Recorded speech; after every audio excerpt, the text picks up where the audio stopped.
ان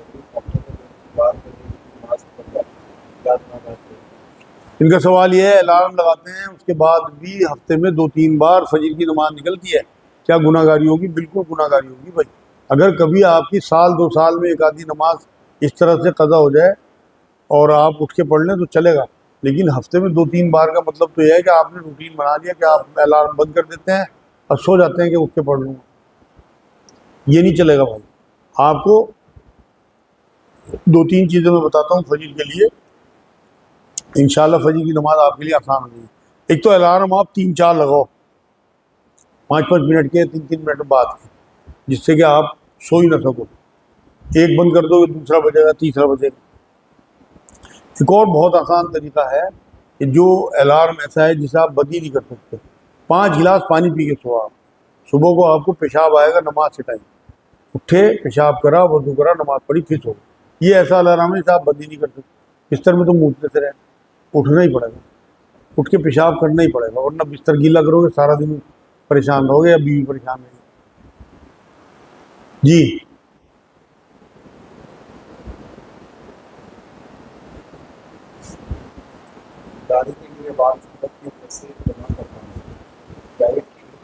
ان کا سوال یہ ہے داڑھی کے جو بال گرتے ہیں، کیونکہ نبی اکرم صلی اللہ علیہ وسلم کے بال جو ہے وہ جمع کیے جاتے تھے، اس سنت کی وجہ سے میں جمع کرتا ہوں۔ بھائی آپ نبی نہیں ہو، نبی تو ایک احترام کی چیز تھی، نبی کے تو داڑھی کے بال ہوں، تھوک ہو، سر کے بال ہوں، ہر چیز جو ہے نبی کے کرتے ہوں، جوتے ہوں، تسمے ہوں، ہر چیز جو ہے وہ تبرکاً جمع کی جاتی تھی۔ آپ کے تو بال جو سر کے کٹے وہ نائی کے یہاں چلے گئے، بالکل آپ نے یہ کام نہیں کرنا، یہ کوئی سنت نہیں ہے، نہ نبی فرما کے گئے۔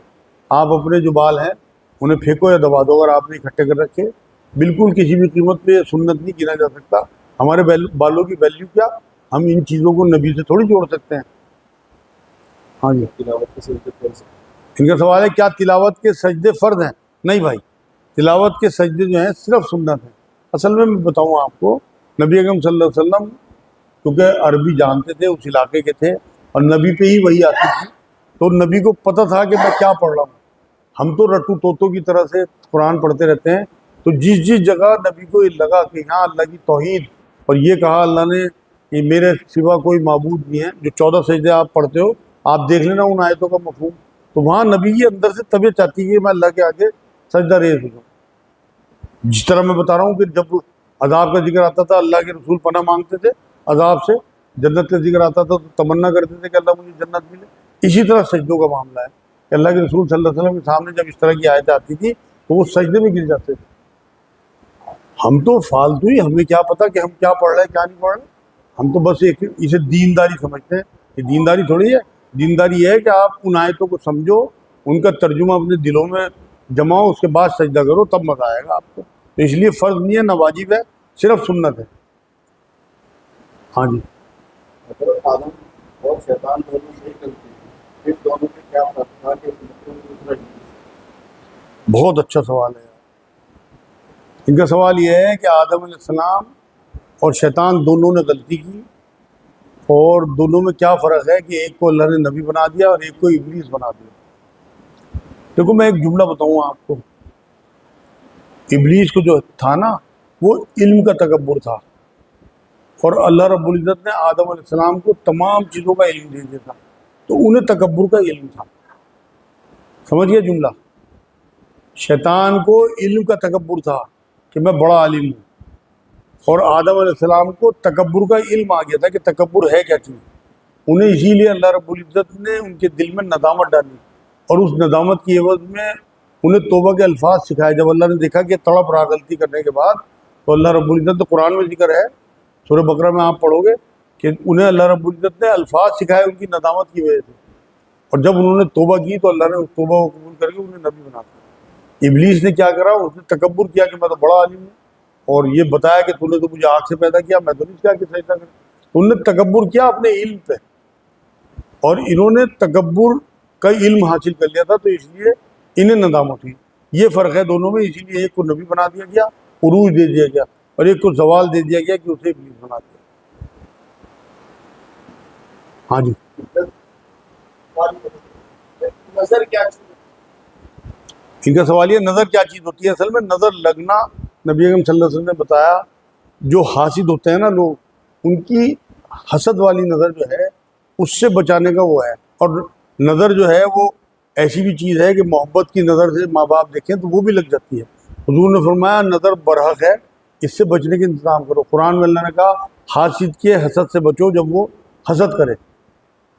اور نظر بد کے بارے میں حضور نے فرمایا کہ نظر بد ایسی چیز ہے جو اونٹ کو ہانڈی تک پہنچا سکتی ہے. اس لیے نظر سے بچنے کے جو انتظامات رسول اکرم صلی اللہ علیہ وسلم حدیث میں بتا گئے، اسی دن انشاءاللہ اس پہ بات کریں گے، آپ کو حدیث سنا دوں گا. تو نظر سے بچنے کے انتظام بہت ضروری ہے. میں آپ کو ایک دو دعائیں بتا دوں جو نبی نے بتائی ہیں، جو طریقہ بتا کے گئے، اس سے آپ اپنے بچوں پہ بھی دم کرتے ہیں، اپنے اوپر بھی. ایک تو دعا ہے حدیث میں، بسم اللہ الذی لا یضر مع اسمہ شیء فی الارض ولا فی السماء وہو السمیع العلیم. نبی اکرم صلی اللہ علیہ وسلم نے فرمایا یہ دعا پڑھ کے اپنے ہاتھوں سے پھونک مار کے جسم پہ پھیر لے گا صبح کو تو شام تک محفوظ، شام کو پھیر لے گا تو صبح تک محفوظ. تو اپنے پیاروں کے جسموں پہ بھی اور اپنے جسموں پہ یہ دعا پڑھ کے پھونکا کریں. نبی اکرم صلی اللہ علیہ وسلم میں ایک اور معمول تھا کہ رات کو سوتے ہوئے آیت الکرسی بعد کے تینوں قل پڑھ کے دم کر کے سوتے تھے. تو آپ لوگ وہ بھی روٹین میں لے آئیں تو انشاءاللہ محفوظ رہیں گے. اور بہت ساری دعائیں ہیں جو نبی اکرم صلی اللہ علیہ وسلم سے منقول ہیں، میرے پیڈ میں بھی چھپی ہوئی ہیں، تو آپ پیڈ کی فوٹو بھی لے سکتے ہو یا ہم گروپ میں ڈال دیں گے تو اس میں آپ کو بہت ساری دعائیں مل جائیں گی. ہاں جی، ان کا سوال یہ نظر جاندار چیز کو لگتی ہے بے جان چیز کو؟ بے جان چیز کو ہی بھائی، آپ نے محل بنایا اپنا کوئی یا آپ نے گاڑی لی ہے تو بے جان چیزیں ہیں. اگر کسی نے حسد کی نظر سے انہیں دیکھ لیا تو وہ ختم ہو جائیں گی. بڑے بڑے جو محل ہیں انہیں کھنڈرات ہوتے ہوئے دیکھا گیا صرف نظر بد کی وجہ سے. وہ تو اصل نظر وہ آپ کو لگ رہی نا، آپ کی چیزوں کو لگ رہی. وہ بے جان چیزیں ہیں لیکن ہیں وہ آپ کی. آپ کچھ پوچھ رہے؟ ہاں، تصویر والی چیزیں نماز ہو سکتی ہے. ان کا سوال یہ تصویر والی ٹی شرٹ میں نماز ہو سکتی ہے؟ بالکل ہو سکتی ہے، بت نہ ہو بنے ہوئے. دیکھو ایک بار نبی اکرم صلی اللہ علیہ وسلم نماز پڑھ رہے تھے گھر پہ، نفلی نمازیں، تو سامنے ایک چادر ٹنگی ہوئی تھی، اس پہ تصویریں بنی ہوئی تھیں. تو سلام پھیرنے کے بعد نبی اکرم صلی اللہ علیہ وسلم نے عائشہ سے کہا رضی اللہ تعالیٰ عنہ کہ عائشہ میرا ذہن جو ہے مائل ہوتا ہے ان تصویروں کی طرف، تو اسے ہٹا دے چادر کو سامنے. تو حضرت عائشہ نے جب حضور نماز پڑھ چکے تو چادر کو ہٹایا اور پھر زمین میں بچھا دیا اپنے حجرے میں. حضور نے اسی پہ پھر نمازیں پڑھی. تو جو منائی ہے نا جن تصویروں کی، وہ بت ہیں جن کی پوجا ہوتی تھی اس میں. اب جو ہلکے ہلکے آپ کے جو ٹی شرٹوں پہ بن جاتے ہیں نا ہلکے پھلکے وہ نشانات، ان سے کوئی فرق نہیں پڑتا.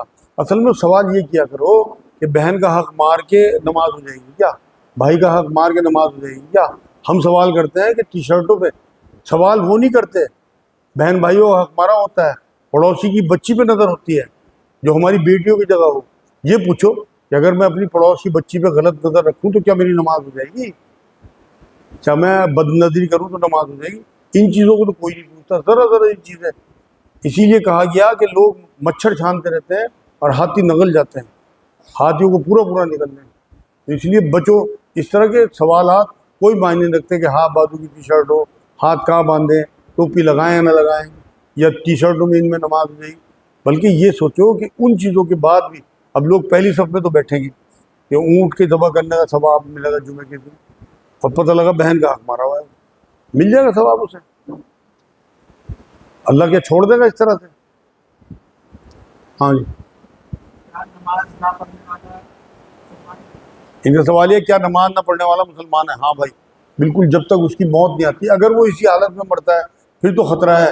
نبی نے فرمایا کہ ایمان اور کفر میں فرق کرنے والی چیز نماز، اور کب کسے ہدایت دے دے اللہ کچھ نہیں پتہ. سورہ فرقان میں انہوں نے کہا کہ اگر تم میری طرف لوٹ آؤ گے، توبہ کر لو گے اور شرک سے بھی توبہ کر لو گے تو میں تمہاری جو گناہ ہیں انہیں بھی نیکیوں بدل دوں گا. ہو سکتا ہے جتنی اسے نمازیں نہ پڑھی ہیں اور اسے اللہ نے توبہ کی توفیق دے دی موت سے پہلے پہلے تو ساری کی ساری اس کی نیکیوں میں لکھی جائیں. تو اس لیے ہم یہ نہیں کہہ سکتے کہ وہ کافر ہے. مگر اگر وہ مر گیا اس حالت میں، بے نمازی کی حالت میں، سورہ روم کی آیت نمبر 30 ہے، اس میں بھی اللہ نے کہا کہ دیکھو نماز نہ پڑھنا کہیں ایسا نہ ہو تم مشرک ہو کے مرو. اس کا مفہوم ہے آیت کا. تو اتنے خطرے ہیں بے نمازی کی موت کے. تو اس لیے فوراً جو لوگ بے نمازی ہیں 2 نفل پڑھیں اور اللہ کے آگے ہاتھ جوڑ کے بیٹھ جائیں کہ اللہ پچھلی آپ معاف کر دو، آگے میں کبھی نہیں چھوڑوں. آپ یقین کرو سن 97 میں نے یہی کیا تھا. 2 نفل پڑھ کے اللہ کے آگے ہاتھ جوڑ لیے تھے. پہلے اس سے کبھی نماز نہیں پڑھی تھی, جمعے کی کبھی کبھی فرض پڑھ لیا کرتا تھا کہ اللہ پچھلی تو معاف کر دے, آگے نہیں چھوڑوں گا. آج الحمدللہ 27-28 سال ہو گئے, ایک بھی نماز نہیں چھوڑی. تو اگر وہ توبہ قبول کر لے اور آپ کے دل سے توبہ نکلتی ہوئی ہو تو ممکن نہیں ہے, کیونکہ زمانے کتنے ہی بدلتے رہے, اللہ نہیں بدلتا. آپ توبہ وہ کر کے دیکھو دل سے, بالکل انشاءاللہ تعالیٰ آپ کو مل جائے. ہاں جی, کیا مخبروں کے لیے قرآن حدیث میں سزا ہے؟ ان کا سوال یہ کیا مخبروں کے لیے قرآن و حدیث میں سزا ہے؟ بھئی یہ تو منافق ہیں. آپ یہ دیکھو سورہ نساء آیت نمبر 145, اللہ نے یہ بات کہی ہے کہ یہ منافق جو ہیں یہ دوزخ کے سب سے نچلے درجے میں ہوں گے, اور اے نبی تو ان کا مددگار نہیں پائے گا. کافروں اور مشرکوں سے بھی نچلے درجے میں ہوں گے دوزخ میں. تو جتنے بھی یہ ہمارے مسلمانوں میں جتنے اس ٹائم یہ مخبر لوگ ہیں نا, یہ منافق ہیں. میں حضرت سجاد نعمانی صاحب کا ایک بیان سن رہا تھا, وہی بتا رہے تھے کہ ان کے بڑے بڑے افسروں سے تعلق ہیں. وہی بتاتے ہیں کہ جی 2% بھی غیر مسلم نہیں ہے جو مسلمانوں کی مخبری کرتے ہوں. سارے کے سارے مسلمان ہیں جو اپنے بھائیوں کی مخبری کرتے ہیں. اور ہمارے پاس جتنے مخبروں کے نام ہیں نا, 70-80% جو ہیں وہ مسلمان ہیں, 20% غیر مسلم ہیں. اب آپ اندازہ تو کرو, کوئی منافق جو ہے وہ وہی تھوڑی تھے منافق کے جو جڑے اس ٹائم کاٹ رہے تھے, یہ بھی جڑے کاٹ رہے, یہ بھی منافق ہے. اب میں نے بتا دیا منافقوں کی سزا جو ہے قرآن بیان کرتا ہے. اسی سورہ نساء 138 آیت میں کہا اللہ رب العزت نے کہ یہ دوزخ میں جائیں گے, ان کا کوئی مددگار نہیں ہوگا, یہ بچ نہیں پائیں گے اللہ کے عذاب سے. ہاں جی,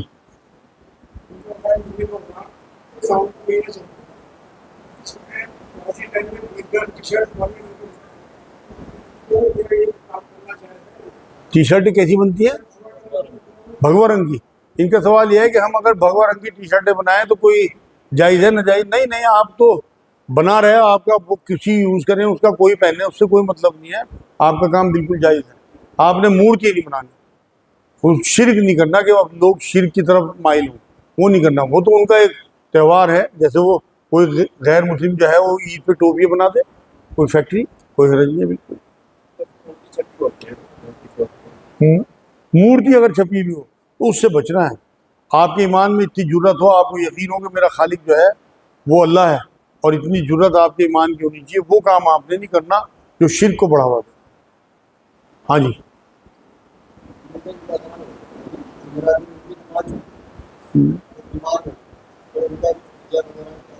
ان کا سوال یہ ہے کہ 15 دن کی امی کی نمازیں چھٹی, انتقال ہو گیا, ایسی حالت تھی کہ نمازیں نہیں پڑھ پائیں, تو ان کے کوئی فدیہ ودیہ ہے؟ کوئی فدیہ نہیں ہے. آپ تھوڑا بہت غریبوں کو کھانا وانا کھلوا دو امی کی اصال ثواب کے لیے. اگر وہ اس حالت میں تھی نہیں, انہوں نے تو ویسے ہی اللہ نے نماز معاف کر دی, اور اگر وہ پہلے سے نمازی تھی تو ان نمازوں کی برکت اور نور سے ان کی اگلی پچھلی سب نمازیں انشاءاللہ معاف ہیں. بے فکر ہو جاؤ آپ, کوئی کسی قسم کا دینے کی ضرورت نہیں, اپنی خوشی سے ان کی اصال ثواب کے لیے کچھ دو تو بات کی. ہاں جی, ان کا سوال ہے کیا مسجد میں مانگنے والوں کو دینا ٹھیک ہے؟ بالکل ٹھیک نہیں ہے بھائی, بہت میرے نزدیک تو بالکل ناجائز ہے. نبی اکرم صلی اللہ علیہ وسلم نے منع فرمایا, اور یہ تک فرمایا کہ جو مسجد میں مانگے اس کے لیے بد دعا کیا کرو کہ اللہ کرے اس کا کام نہ ہو. تو اس لیے یہ سارے کے سارے جتنے مسجدوں میں کھڑے ہوتے ہیں نا, انہیں بالکل اپنی مسجدوں سے باہر کرو. جرت کوئی کرتا نہیں, ہمت ہے نہیں, ایمان ہے نہیں, کمزور ایمان ہے, اس لیے سب چپ چاپ برداشت کر رہے ہیں. سب کچھ پتہ ہوتے ہوئے بھی بڑے بڑے مولوی حضرات, بڑے بڑے مفتی حضرات منع نہیں کرتے, رسیدیں لے کے کھڑے ہو جائیں گے, غریب غربت اپنی ظاہر کریں گے. میری بچی کی شادی, مسجد کے باہر کوئی مانگے دعا, اس کا ایڈریس لے لو, اس کے گھر پہنچا دو. امت کا پریشان ہے, مگر جو نبی حکم نہیں دے کے گئے, جن چیزوں سے منع کر گئے, یہ تو دین کی دھجے اڑانے والی بات ہے جو آج ہم کر رہے ہیں. بالکل نہیں دینا چاہیے. ٹھیک ہے, سوال یہ عدت انگریزی کیلنڈر سے ہوگی یا اسلامی کیلنڈر سے؟ بھائی عدت ایک اسلامی چیز ہے تو وہ اسلامی ہی کیلنڈر سے ہوگی, کہ 4 مہینے آپ دیکھ لیں اسلامی کیلنڈر میں, اس کے بعد 10 دن اوپر کر کے اور اپنا عدت پوری کریں. اسلام میں بچے لینا دینا جائز ہے؟ ان کا سوال یہ ہے اسلام میں بچے گود لینا دینا جائز ہے؟ بالکل ناجائز ہے بھائی, کیونکہ حضور نے فرمایا جو اپنا نسب بدلے وہ ہم میں سے نہیں. کیونکہ لوگ جو ہیں وہ بچے تو لے لیتے ہیں, پھر انہیں اپنے نام سے پالتے ہیں, اور انہیں ان کے گھر والوں سے, ان کے ماں باپ سے دور کر دیتے ہیں, بہن بھائیوں سے. تو اس لیے بالکل ٹھیک نہیں ہے. نبی اکرم صلی اللہ علیہ وسلم نے ایک بچے کو گود لے لیا تھا, ان کا نام تھا حارثہ, نہیں زید بن حارثہ. تو وہ زید بن محمد کہلانے لگے تھے. اور جب قرآن میں اللہ نے آیتیں اتاری اور نبی کو یہ آگاہی دی کہ نسب بدلنے والا جنت میں نہیں جائے گا، تو حضور نے باقاعدہ اعلان کرایا کہ یہ اب زید بن حارثہ ہے، دوبارہ زید بن محمد نہیں ہے. تو اس لیے گود لینا یا ایڈاپٹ کر لینا اسلام میں کفالت ہے، اسلام میں ایڈاپٹ کرنا نہیں ہے. تو اس لیے اگر آپ کوئی بچہ لیتے ہو تو اسے بچپن سے بتاؤ کہ یہ تیرے ماں باپ ہیں، ان کا نام یہ ہے، ہم تیرے ماں باپ نہیں ہیں، پھر کوئی حرج نہیں ہے. آپ بچپن سے اسے بتا ہی نہیں رہے اور وہ آپ کو اپنے ماں باپ سمجھ رہا تو نسب بدلنے والی بات ہے. وہ تو معصوم ہے، آپ پکڑے جائیں گے اللہ کے. بہن کا سوال ہے کہ اولاد نہیں ہے، کیا وہ آئی وی ایف کرا سکتے ہیں؟ ان کا سوال یہ اولاد نہیں آئی وی ایف کرا سکتے ہیں؟ بالکل کرا سکتے ہیں بھائی. آئی وی ایف بالکل جائز ہے. اس میں آپ کے جو ہیں مرد کے اسپرم لے کے انہیں بڑھا کے اس میں کچھ کیمیکل وغیرہ ملا کے اور عورت کی اووری میں ڈالا جاتا ہے اور عورت کے انڈے جو ہیں انہیں مکس کر کے اور وہ بچہ جو ہے الحمدللہ اللہ کے حکم سے اگر کسی روح نے نہیں آنا تو وہ بچہ نہیں ٹھہرتا. بہت بہت کیس خراب ہو جاتے ہیں، لیکن جو اللہ کی طرف سے روح طے ہو گئی وہ پھر وہاں ٹھہر جاتا ہے بچہ اور وہ ٹھیک ہوتے ہیں بالکل. اور یہ آج کل الحمدللہ ایکسپیریمنٹ بالکل جائز ہے. مگر یہ دھیان رکھیں آپ کہ آپ اپنے ڈاکٹر کو بھی اور اپنے دماغ میں بھی یہ بات رکھیں کہ آپ کبھی بھی ڈی این اے کرا لیں کہ وہ آپ ہی کا بچہ ہے. اگر کسی اور کے اسپرم آپ کی بیوی کے اووری میں انہوں نے ڈال دیے تو یہ حرام ہوگا، کیونکہ اسلام میں نسب کی بڑی ویلیو ہے. تو آپ کے ہی اسپرم ہونے چاہیے، یہ بات دھیان رکھنا. آپ وہاں کہہ بھی دیں چاہے ہاسپٹل میں، بے اولاد ہونا بہت بھلا ہے حرام کی اولاد سے. ہاں جی، گھوڑے کا گوشت کھانا ہے؟ ان کا سوال ہے گھوڑے کا گوشت کھانا حلال ہے؟ بالکل حلال ہے بھائی. دیکھو جنگ خیبر اور مدینے میں بھی نبی اکرم صلی اللہ علیہ وسلم کے سامنے صحابہ نے گھوڑے کاٹے اور گوشت پکا کے کھائے، نبی نے کبھی منع نہیں کیا. یہ تو اب اس زمانے میں ہمیں اس لیے منع کیا جاتا ہے، گھوڑا ایک مہنگی چیز ہے، اب وہ کئی لاکھ روپے میں گھوڑے آتے ہیں، تو اس وجہ سے گوشت کھانا بند کر دیا. مگر اگر کہیں ایسی مجبوری ہو کہ کھانے کو کچھ بھی نہ ہو تو گھوڑا بالکل حلال ہے اور کھا لینا چاہیے. آپ کو کہیں موقع ملے بالکل کھاؤ. ان کا سوال ہے جھینگا مچھلی کھانا جائز ہے؟ بالکل جائز ہے، حدیثوں سے ثابت ہے بات.